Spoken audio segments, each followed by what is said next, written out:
So the fight back begun today, but it needs to get stronger and louder. The Boris-hating, Brexit-despising Liberal elite have failed in their quest to depose a Prime Minister elected in a landslide just 3 years ago. And now some of Boris Johnson's allies, some of them have rightly started to target the media organisations in this country who have been quite clearly in the tank for the Labour SNP Lib Dem Green coalition from hell. First up, the Boris-bashing corporation, otherwise known as the BBC. Red Wall battler Lee Anderson wasn't having any of it when their clearly biased presenter Geeta Gurumurthy made a string of claims about Boris Johnson during this live encounter at 10:07 this morning. A man who's lied to the Queen, lied to the House of Commons, lied to the public, and they don't trust him what people anymore. see, Geeta, is a witch hunt led by the BBC, led by the Labour Party and the mainstream. It's the Conservative MPs who voted, not any of the media. Had it in for Boris from day one. It's been a massive witch hunt. It's about time you got off his back. Let him crack on with running the country. Come back and talk to me in 2 years' time when he's delivered on his promises, and then we'll see where we are. There is no witch hunt, I can assure you, from the BBC or any of... My inbox is full of people complaining about the BBC all the time, saying it should be defunded. It's a massive witch hunt by you and the Labour Party and the mainstream media. You're on his case all the time. Even now, you don't want to let this drop, are you? You're going to go on and on and on. And he is right. The BBC, along with the equally biased Sly News, ITV News and Channel 4 News, have spent 7 months telling their millions of viewers that the most important story in the world, the whole world, is whether Boris Johnson was presented with a birthday cake in 2020. But when slippery Starmer, their beloved Labour leader, was caught red-handed breaking lockdown laws far more egregiously, they decided to ignore it. Lee wasn't the only Tory MP fighting back, though.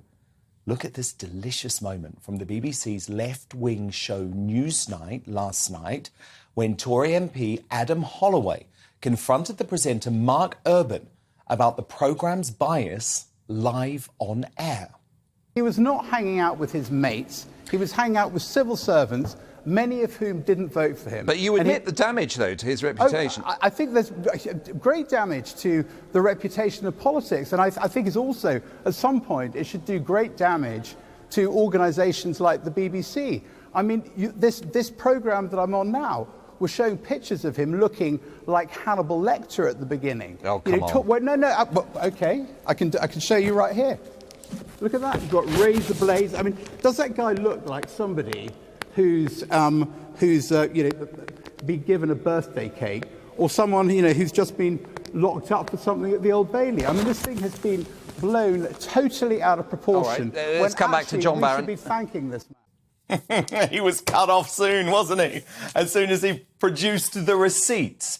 The left-wing humiliation didn't end there, though. Do you remember the outrage and mockery last night when the Education Secretary Nadeem Zahawi said Volodymyr Zelensky would be, quote, punching the air at the vote of confidence in Boris Johnson?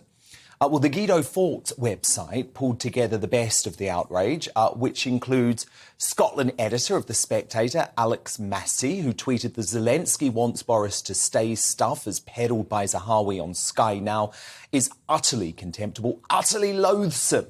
Then you had Times columnist Harry Wallop, who tweeted, what do you think President Zelensky is doing tonight? He's punching the air because his great ally Boris Johnson has won. Desperate, desperate stuff from Nadeem Zahawi. The idea that Zelensky, on a day when bombs have started raining down once again on Kyiv, has given a moment's thought to Boris Johnson surviving a vote by a narrow margin is fanciful stuff. And then there was Daily Mirror deputy political editor Ben Glaze, who sneered, yep, the president of a country literally fighting an existential war against a nuclear-armed invader is hanging on for the result of the Tory no-confidence vote. Presumably now Boris is safe for the night. Zelensky is going to switch over for Love Island. Well, you're all wrong. Actually, they are all wrong. Zelensky was punching the air, and he acknowledged as much during this intervention earlier today. Boris is supporting us. Boris is very concrete in supporting Ukraine. I do not know who was responsible for this decision yesterday, but I'm glad that we have not lost a very important ally. This is great news. This is all I can say. So there you go. It wasn't Tory spin. Boris, meanwhile, tried to reset at the start of today's cabinet meeting. Look. Morning, Cabinet. Thank you all very much, and very good to see you all. And I think thank you, by the way, everybody, for all your good work yesterday, because which was a very important day, because we're able now to draw a line under the issues that our opponents want to talk about, and we're able to get on with talking about what I think the people of this country want us to talk about, which is what we are doing to help them and to take the country forward. So the good news is Boris survived, but it is going to need much more than just rhetoric to save this government. Boris must return to core Conservative policies, especially when it comes to tax. I wanted to share what Lord Frost has said about this. Lord Frost would be a very good Prime Minister, let's be honest, said if the PM is to save his premiership and his government, he should now take a different course. Bring taxes down straight away to tackle the cost of living crisis, take on public service reform and establish an affordable and reliable energy policy for the long term. Now, I'm well aware Boris has been far from perfect, but he didn't really have a hope of success with the campaigning BBC and most of the rest of the mainstream media out to get him, did he?